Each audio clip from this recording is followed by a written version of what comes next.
do things that are useful to your fellow human beings, to the world, it's very hard to be useful. Very hard. Are you contributing more than you consume? Can you try to have a positive net contribution to society? I think that's the thing to aim for. Not to try to be sort of a leader just for the sake of being a leader or whatever. A lot of time, the people you want as leaders are the people who don't want to be leaders. So, if you can live a useful life, that is a good life, a life worth having lived.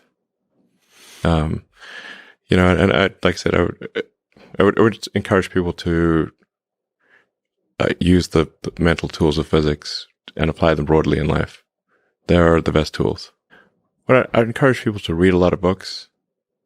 Just read, basically try to ingest as much information as you can, and try to also just develop a good general knowledge. Try to learn a little bit about a lot of things.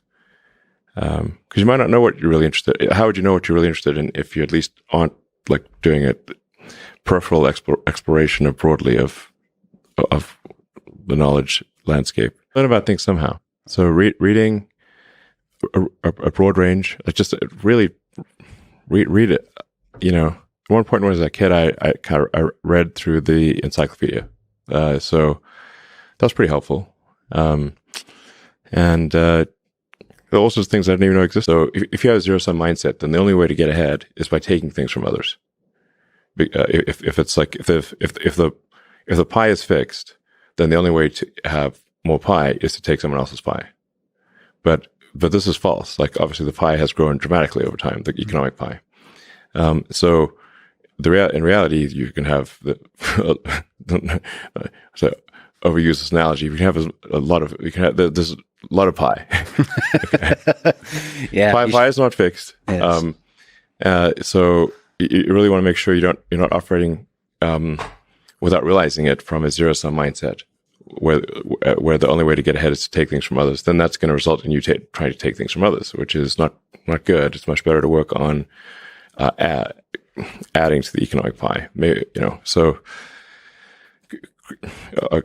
Creating, like I said, creating more than you consume, doing more than you, So that's a big deal. I think there's a fair number of people in finance that do have a bit of a zero-sum mindset.